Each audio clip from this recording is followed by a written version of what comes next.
Hello YouTube, hello viewers, hello friends, and welcome back to my channel. I'm Jacqueline from the blog, thedoggyperspective.com. Today's video is a very hot topic. Stay tuned. We're talking about dogs dumped for kids. That's what's next. Hey guys, again, more exploring. New trails, new parks, new experiences.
So the article that I read frames the idea that pets are substitute children.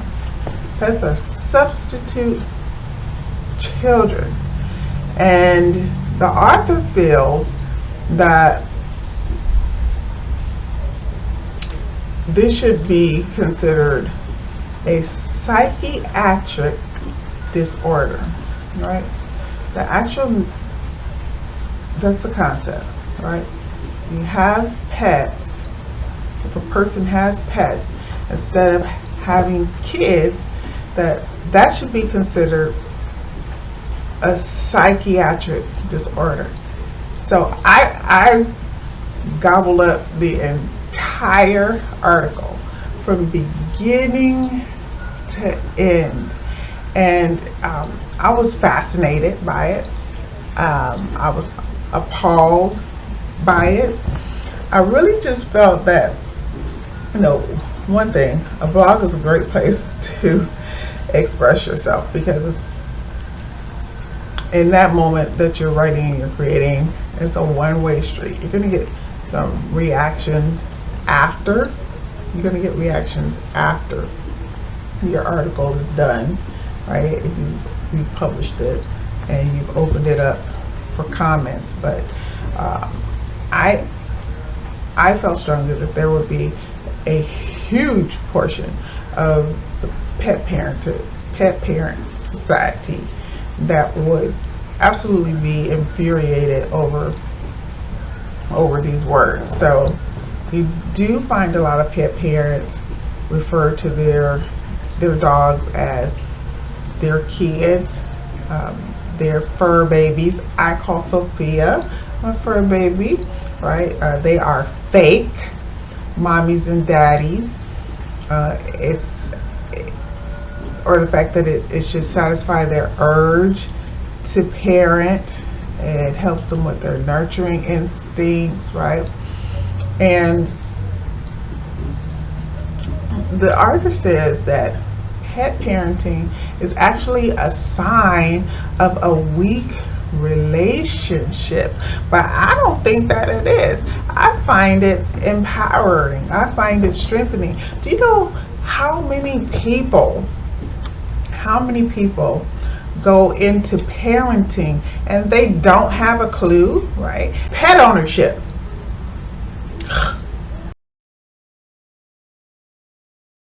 Right?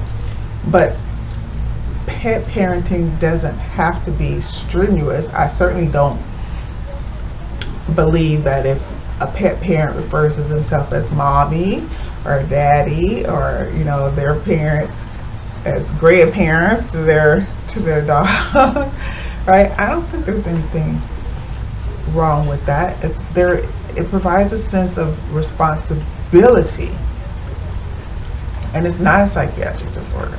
And in fact, if there is a psychiatric disorder, there's an app for that, or there's a thing for that.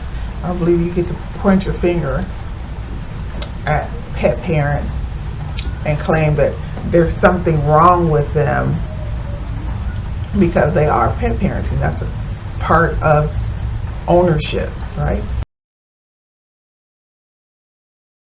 I said all that to say that these domestic animals don't have to be seen as replacement children, although they do give you an opportunity to snuggle and do some different things. I mean, Sophia, I will certainly say, is a depository for hugs and kisses for me, right? If I have love to give, there she is. I just smooch her, right? Or a pet her, or a spoiler, or buy her something else, or take her someplace else, or train with her a little longer than usual during the course of the day, or maybe 2 training sessions of 10 or 15 minutes rather than 1 training session of 10 or 15 minutes. This whole thing. So that is what I was reading about. So he says that having pets instead of kids should be considered a psychiatric disorder. Right? Having pets instead of kids should be considered a psychiatric disorder. I disagree. Why was I reading that? Right? Because what I had been thinking about is the dogs that get dumped for kids. So these two things are related. If I could attach them together, I would certainly say they're like interlocking pieces, right? Interlocking pieces. So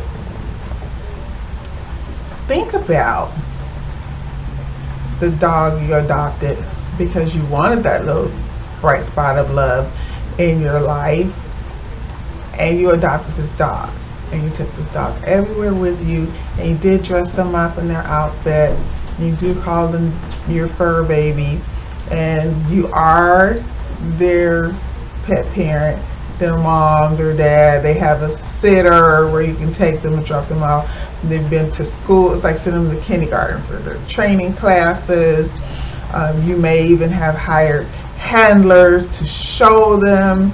I mean, it depends on how involved you really get with them. They can compete. You can do all these things. All these things are open and available to you as a pet parent, right? It's its own little niche, its own little world, as opposed to having a child, right? Where you're going to have a child, you're going to take them to preschool and tutors and other educational institutions. You're going to test them for Mensa and all these good things that you're going to do, right? Intellect and physical training and sports camps and the whole 9 yards you do as a parent. Guess what? Same thing as a dog, right? Same thing as in the pet sphere, right? You can grow and develop that animal to that point where they become winners and champions and win prizes and all sorts of things, right? So you can do that.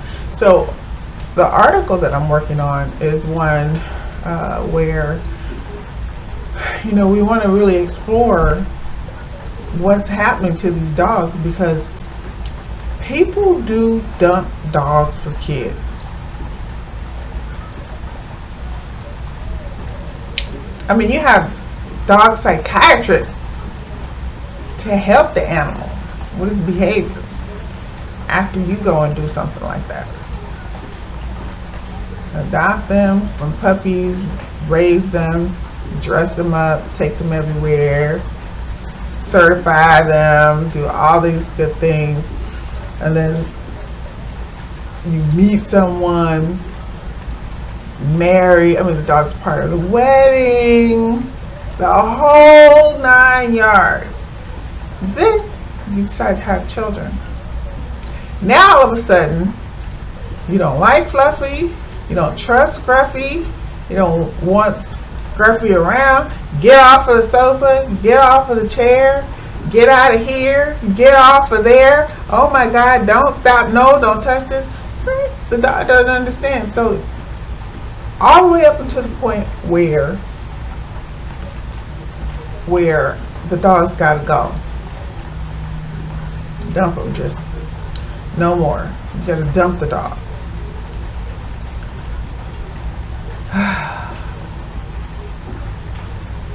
I hate that. I hate that because, again, right? I'm just saying, think it through, right?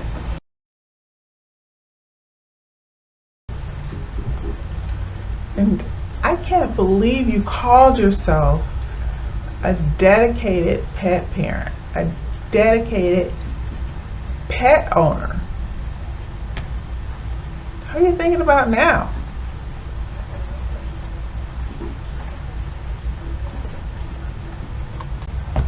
You know, I really do think that lack of training, not for animal, lack of training in the dedicated pet parent, dedicated pet owner is the reason the dogs are dumped for the children.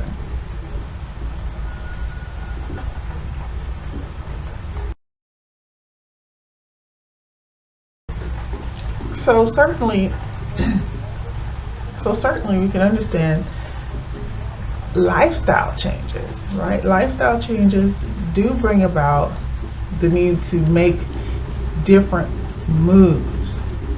It does. But abandonment isn't the answer. Learn new coping skills. If you lose a job or a transportation, or you have to relocate, or there's a new baby on the way, new coping skills are needed in order to make this work.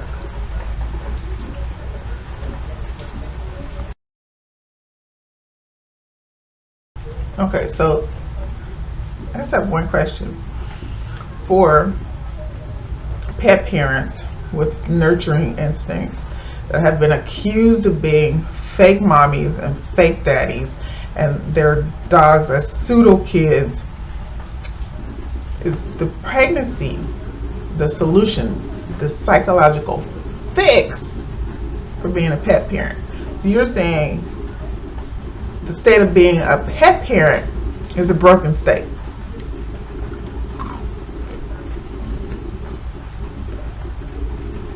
So something's wrong there.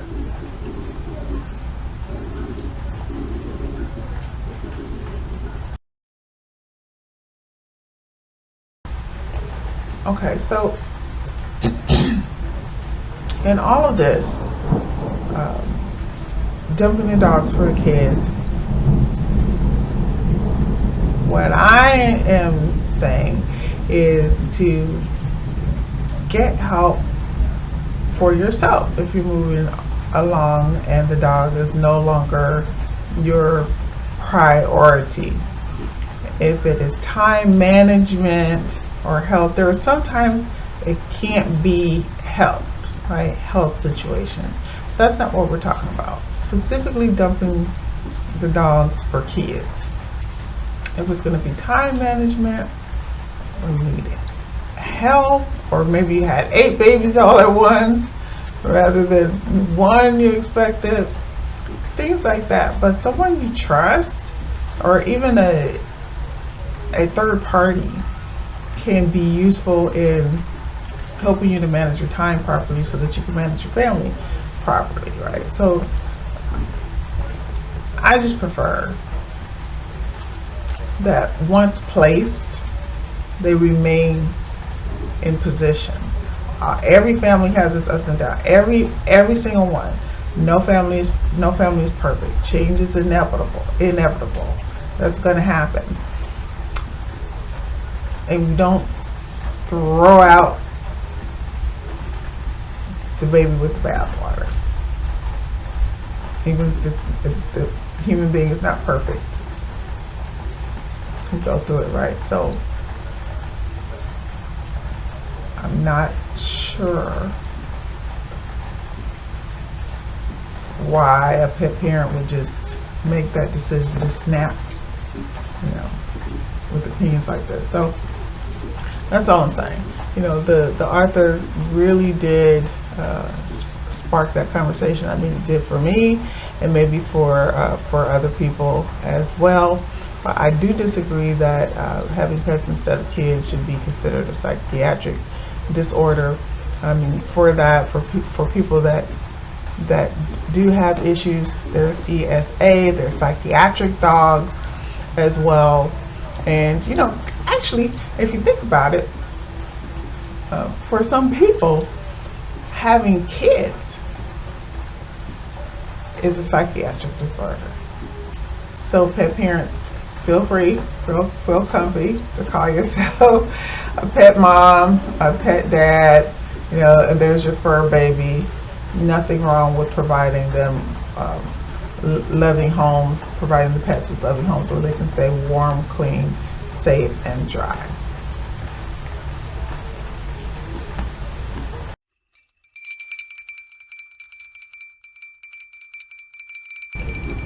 Okay, so it's time for From Our Table. Today we are discussing, again, one of my favorite food manufacturers. I mean, world domination is Purina.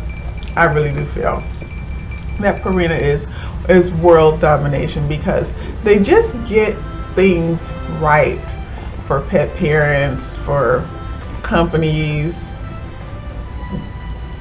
for pageantry and competitions. I mean, they create athletes. Purina's just doing the most. But they have also made it possible for you to really love your dog and really put your own personal touch on caring for your dog. And so they now have an opportunity for pet parents to personalize their food, personalize your dog's food, right? Which I did, which I jumped right on in and took advantage of it when I received my invitation to stop by the Purina site and personalize Sophia's nutrition. So this began, as I say, with an invitation from Purina to try their Just Right pet food. And in doing so, I was able to create Sophia's own personal blend of dog food. I took a 5-minute quiz, and Purina built a customized dog food for my dear Sophia. So one of the first questions that Purina did ask is my dog's food supporting my dog's weight, my dog's age, my dog's preferences, my dog's breed? And they ask questions about why you should personalize your dog's food. And one of the big answers is that it can give you the confidence that your dog's food is actually supporting their very unique needs. So it's a very simple process. You're just going to share your dog's details in the quick quiz. They're going to build you a personalized blend and a personalized feeding plan, and then your dog food is delivered every single month. Now, the subscription portion of it shows that you can take advantage of a 100% satisfaction guarantee, right? You're going to get free shipping every single time, which is nice. It helps you save money on the cost of creating your dog's blend, and then you can easily adjust your shipment times, or you can cancel at any time if you need to. And then they will offer you support from the pet food experts. And so in completing this quiz, you know that you have your own unique blend of food for your doggy now, which is super duper exciting. Now, Sophia's food, of course, Sophia's blend, I customized with her own photo. It isn't here yet, so I will show you. I will come back and show you when her blend arrives, what her bag of food looks like. But there's nothing artificial in it. There's no artificial colors, there's no artificial fillers. It's crafted in the United States of America, and it is balanced by a nutritionist. So this is super important because you don't have to compromise on what your dog specifically needs. You don't have to wonder if you're getting the right formula or if you have support in picking out these foods, right, and so on and so forth, right? So it's going to give you the opportunity to really show them some love and make sure that they have exactly what they need. And you know, the experts at Purina help to create this for you. The experts approve it, right? And then you can have it delivered monthly so that you never run out. So for most pet parents, they do have a staple that they provide for their pet, right? Something that is constant and consistent all the way across the board. For us here at thedoggyperspective.com, that is Purina Pro Plan. I like it because I can just change it according to what she needs. But now, this is a whole nother level of care and nutrition in terms of being able to properly feed her. And I like knowing that this is just according to what she needs and what she likes. I know she'll eat it, and I'm sure it's going to be a winner for her, right? Sophia's Blend. So that is it. Now this is new, and thus far pet parents are really loving it, right? Because they have actually seen changes in their dog's energy level, the simplicity with which they can feed this to their dogs. Their dogs are picky usually and won't eat, but they've been able to successfully feed these customized blends to their dogs. And then, you know, the success stories are plenty, and they really do just go on and on and on and on and on. So there's thousands and thousands and thousands of possible plans. You can check out the website. It gets super good reviews. There's at this time almost 200 reviews on this food. All the pet parents are exclaiming how wonderful this is, how excellent it is, and these reviews are provided to us by Trustpilot, which we also know to be a very recognized source of reliable reviews. Nothing made up, right? And this is primarily positive. So that is it. And then you're just going to pick, again, you pick this out according to what is good for your dog, not what's good for your neighbor's dog, not what you heard about. You know, take your time, research it, answer the questions about your doggo specifically, and then have your blend sent to your home. Again, I can't wait to share it with you. The packaging has a very clean aesthetic, and again, I find it worth the investment. I like knowing my girl is going to be well taken care of, and that we can feed her proper foods to help extend her life. And I love that I can share this with you. Now, in the description box below, you'll find that I've left you a link to the website. It's powered by Purina. It's called Just Right, and you can custom order food for your dog. Again, this is Jacqueline, thedoggyperspective.com. That's it for now, and we do have to go. But until next time, happy pet parenting, and we'll see you in the next video.